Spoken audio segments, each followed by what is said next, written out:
Cricket के जुनून में घर से निकला 10 वर्षीय नाबालिग, लाल घंटाघर के पास से किया गया रेस्क्यू। नाबालिग के परिजनों की तलाश जारी। चूरू की चाइल्ड हेल्पलाइन टीम ने शहर के लाल घंटाघर के पास से गुरुवार को 10 वर्षीय नाबालिग का रेस्क्यू किया है। इस नाबालिग को क्रिकेट खेलने का ऐसा जुनून चढ़ा कि वह दोस्तों के साथ क्रिकेट खेलने के लिए बिना बताए घर से निकल गया।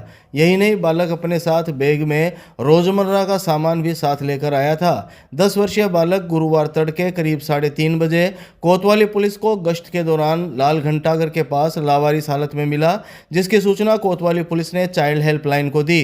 सूचना के बाद 1098 चाइल्ड हेल्पलाइन की टीम मौके पर पहुंची। काउंसलर वर्षा कंवर ने बालक की काउंसलिंग की। चाइल्ड हेल्पलाइन के जिला समन्वयक पन्ने सिंह ने शाम 5 बजे करीब बताया कि काउंसलिंग में सामने आया कि झुंझुनू जिले के रहने वाले 10 वर्षीय बालक को क्रिकेट खेलने का बहुत शौक है, जो अपने दोस्तों के साथ ऊंटवालिया में क्रिकेट खेलने के लिए आना बता रहा है। बालक अपने साथ बैग में तकिया, बेडशीट, टूथपेस्ट, नहाने और कपड़े धोने की साबुन, पहनने के कपड़े, टोपी, चम्मच और बिस्किट आदि लेकर आया है। वह लाल घंटाघर तक कैसे पहुंचा, इसके बारे में बालक कुछ भी नहीं बता पा रहा है। चाइल्ड हेल्पलाइन टीम ने नाबालिग का जिला अस्पताल में मेडिकल मुआयना करवाया। टीम नाबालिग के परिजनों की तलाश में जुटी हुई है। वहीं नाबालिग बालक भी अपने परिजनों के बारे में सही तरीके से नहीं बता पा रहा है। बहरहाल चाइल्ड हेल्पलाइन टीम ने नाबालिग को बाल कल्याण समिति के समक्ष पेश किया है। उसके परिजनों की तलाश की जा रही है। जी सर, कोतवाली पुलिस के द्वारा सूचना मिली कि गश्त के दौरान लाल घंटाघर के पास एक लावारिस हालत में एक 11 वर्षीय नाबालिग बालक मिला है, जो कि अकेला है और उसके पास में एक बैग है। ये सूचना मिलने के बाद चाइल्ड हेल्पलाइन की टीम मौके पर पहुंची और लिखित रिपोर्ट के साथ रेस्क्यू किया गया है और बालक को रेस्क्यू कर हेल्पलाइन ऑफिस लाया गया, जहां पर बालक को अच्छे माहौल में लाकर के काउंसलिंग किए। तो बालक ने बताया कि मैं मेरे दोस्तों के साथ क्रिकेट खेलने के लिए आया था और फिर यहाँ से मैं लाल घंटाघर पहुँच गया। ये काउंसलिंग के दौरान बताया है। बालक का सामान्य स्वास्थ्य परीक्षण करवाया गया और बाल कल्याण समिति पेश किया जाएगा। इसके साथ ही चाइल्ड हेल्पलाइन के द्वारा बालक के परिजनों का पता लगाने का प्रयास किया जा रहा है। सर, पंखा रोड स्थित मंडेलिया हाउस में परिसीमन के विरोध में कांग्रेस की प्रेस वार्ता। निकाय व पंचायतों के परिसीमन को बताया अव्यवहारिक और दबाव की राजनीति। चूरू जिला मुख्यालय स्थित शहर और देहात ब्लॉक कांग्रेस कमेटी कार्यालय मंडेलिया हाउस में गुरुवार को कांग्रेस की प्रेस वार्ता हुई, जिसमें जिले में निकाय व पंचायत राज संस्थानों के परिसीमन का विरोध करते हुए इसे अव्यवहारिक, जन भावनाओं के खिलाफ और नियम विरुद्ध बताया गया। प्रेस कॉन्फ्रेंस में कांग्रेस जिला अध्यक्ष इंद्राज खीचड़, तारानगर विधायक नरेंद्र बुडानिया, सरदार शहर विधायक अनिल शर्मा, सुजानगढ़ विधायक मनोज मेघवाल मौजूद रहे। प्रेस वार्ता में तारानगर विधायक नरेंद्र बुडानिया ने शाम 5 बजे करीब कहा कि पूरे जिले में निकाय और पंचायतों का तोड़ फोड़ हो रहा है। इसमें ना नियम कानून संविधान को ध्यान में रखा गया है और ना ही जनता के हित का ध्यान रखा गया है। काल्पनिक रूप से वार्ड और पंचायतें बनाई जा रही है। प्रजातंत्र में तानाशाही और सामंतशाही नहीं चलती। प्रजातंत्र में ताकत जनता के पास होती है, लेकिन यहाँ जनता की भावनाओं को ही नकारा जा रहा है। उन्होंने पूर्व नेता प्रतिपक्ष और तारानगर विधानसभा में भाजपा प्रत्याशी रहे राजेंद्र राठौड़ का नाम लिए बगैर कहा कि तारानगर में पराजित उम्मीदवार के दबाव में यह काम किया जा रहा है। बुडानिया ने कहा कि अपने चहेते लोगों को जिताने के लिए यह काम किया जा रहा है, लेकिन लोकतंत्र में ऐसा चलता नहीं है। विधायक नरेंद्र बुडानिया ने कहा कि इसके लिए कानूनी लड़ाई भी लड़नी पड़ी तो वो लड़ेंगे। ये बीजेपी के जो नेता हैं उनके इशारे पे हो रहा है। अब आप मुझे पूछना चाहते हैं कि तारानगर में कौन कर रहा है? तारानगर में जो पराजित उम्मीदवार हैं वो जो है सरकार के उनके दबाव में है, वहाँ के अधिकारी उनके दबाव में है, लोक सभा के अधिकारी उनके दबाव में है। उनके दबाव में ये काम किया जा रहा है। अपने चहेते लोग हैं उनको जिताने के लिए किया जा रहा है। पूछ रहे हैं कि तुम जो है कैसे जीत सकते हो। हमारे एक मेक सरपंच है, वहाँ हमारे जो है बीजेपी के मित्र हैं, उसको जिताने के लिए वहाँ 3 गांव उसमें जुड़े हुए थे। उसको एक गांव को हटाया वहाँ से और हटा के कहाँ जोड़ा जहाँ 7,000 की पंचायत पहले से है। 7,000 की पंचायत पहले से है, जबकि सरकार का नियम है कि 4,000 के ऊपर पंचायत नहीं होती। वहाँ जाके जोड़ा है उसको। तो आप मुझे बताइए, उस गांव के लोग हैं, उन गांव को सिर्फ परेशान करने के लिए और अपने आदमी को जिताने के लिए किया है। तो ये समझता हूँ मैं कि जनतंत्र में ऐसी चीज़ें चलती नहीं है। सरकारें बदलती रहती हैं, सरकारें बदलेगी तो निश्चित रूप से जो गलत होगा उसको दूर करेंगे हम। कलेक्ट्रेट में जिला कलेक्टर ने की जन सुनवाई, परिवादों के निस्तारण के दिए निर्देश। चूरू जिला कलेक्टर अभिषेक सुराणा ने कहा कि अधिकारी आमजन के परिवादों के निस्तारण में संवेदनशीलता बरतें और आमजन को गुणवत्तापूर्ण निस्तारण के साथ संतुष्ट करें।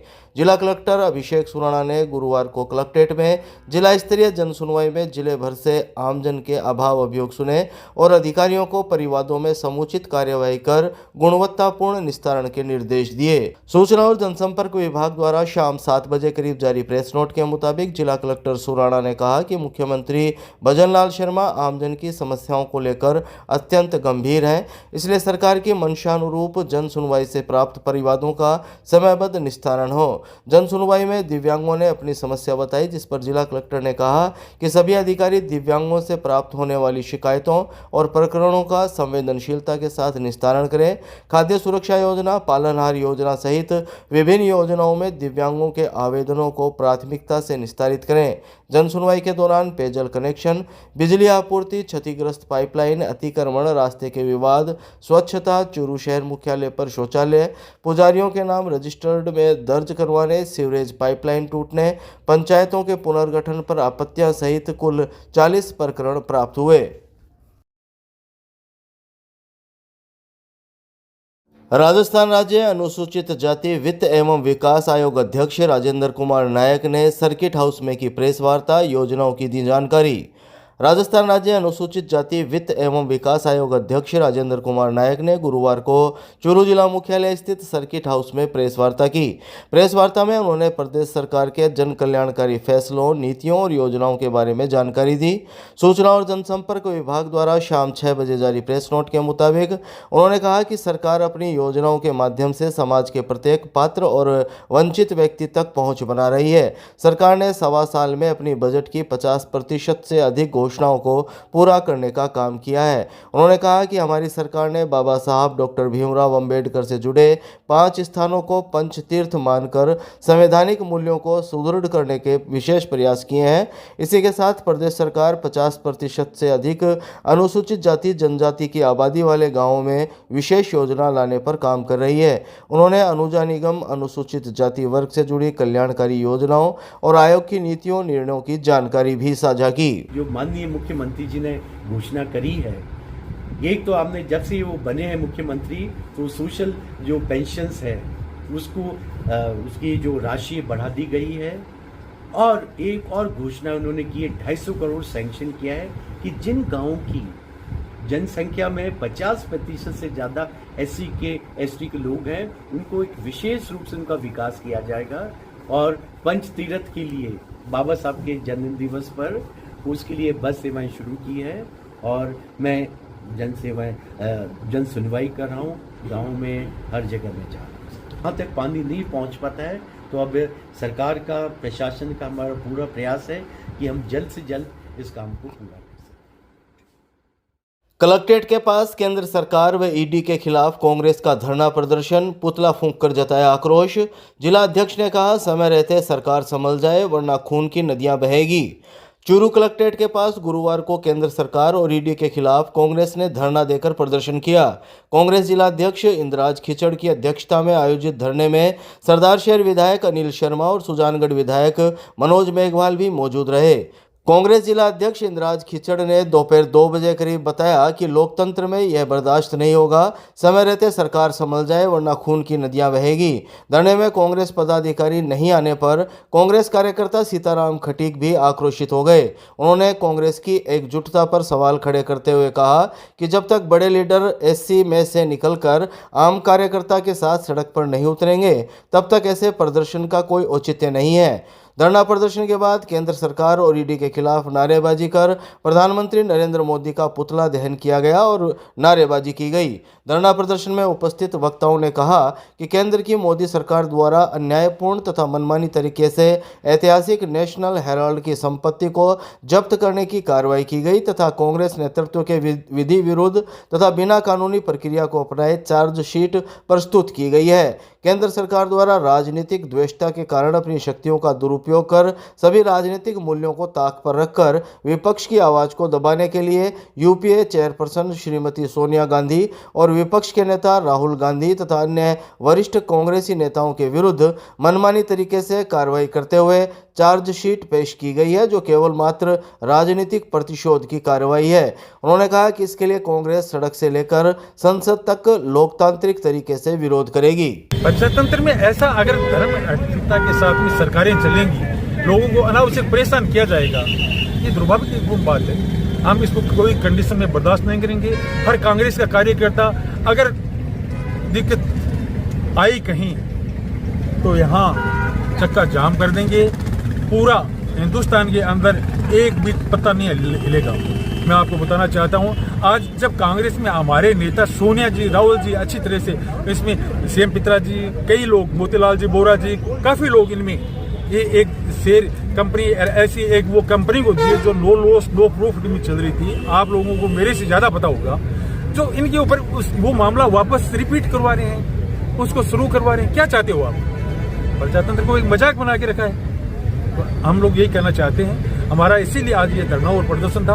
मोदी जी का पुतला जलाया है और हम लोग चाहते हैं कि समय रहते ये सरकार संभल जाए, नहीं तो अन्यथा खून की नदियां बह जाएंगी। हम नहीं चाहते हैं कि ऐसा वातावरण देश के अंदर ऐसी गतिविधि बने। राजकीय नेत्र अस्पताल में 3 दिवसीय निःशुल्क लेंस प्रत्यारोपण शिविर का हुआ समापन। 92 वर्षीय महिला का भी हुआ ऑपरेशन। चूरू के राजकीय नेत्र अस्पताल में श्री गौरीशंकर एवं निर्मला अग्रवाल फाउंडेशन के आर्थिक सौजन्य तथा लॉयंस क्लब चूरू द्वारा आयोजित 3 दिवसीय लेंस प्रत्यारोपण शिविर का समापन गुरुवार को हुआ। लॉयंस क्लब एडमिनिस्ट्रेटर डॉक्टर कमल वशिष्ठ ने बताया कि क्लब अध्यक्ष अनुराग शर्मा की अध्यक्षता में आयोजित निःशुल्क लेंस प्रत्यारोपण शिविर के समापन समारोह के मुख्य अतिथि चूरू विधायक हरलाल सारण रहे। कार्यक्रम के अति विशिष्ट अतिथि फाउंडेशन के गौरीशंकर मंडावेवाला व निर्मला मंडावेवाला रहे। कार्यक्रम अध्यक्ष अनुराग शर्मा ने अपने उद्बोधन में आए हुए अतिथियों का स्वागत करते हुए कहा कि श्री गौरीशंकर निर्मला देवी फाउंडेशन के ट्रस्टी गौरीशंकर मंडावाला का सहयोग लॉयंस क्लब को ही नहीं अपितु पूरे चूरू शहर को मिल रहा है। उन्होंने चूरू शहर में चल रही ट्रस्ट की गतिविधियों के बारे में विस्तृत जानकारी देते हुए ट्रस्ट का आभार व्यक्त किया। समापन समारोह के मुख्य अतिथि चूरू के विधायक हरलाल सारण ने कहा कि गौरीशंकर मंडावाला नर सेवा को नारायण सेवा मानते हुए चूरू की जनता की सेवा करते आ रहे हैं। विधायक सारण ने कहा कि कोविड के समय अस्पताल में ऑक्सीजन की आपूर्ति करने के लिए श्री गौरीशंकर निर्मला देवी फाउंडेशन ने राजस्थान का दूसरा सबसे बड़ा ऑक्सीजन प्लांट लगवाया, जिसके माध्यम से हजारों लोगों के जीवन की रक्षा हुई। गौरीशंकर मंडावेवाला ने कहा कि उनका ट्रस्ट आवश्यकता पड़ने पर चूरू के लोगों के सहयोग के लिए हमेशा तत्पर रहेगा। उन्होंने भविष्य में भी इस प्रकार के शिविर में सहयोग देने के लिए स्वीकृति प्रदान की। शिविर प्रभारी लॉयन दीनदयाल सैनी ने निःशुल्क लेंस प्रत्यारोपण शिविर की संक्षिप्त जानकारी देते हुए बताया कि अस्पताल के कुशल डॉक्टरों की टीम ने 83 ऑपरेशन किए, जिसमें एक 92 साल की महिला ने भी नेत्र ऑपरेशन करवाया।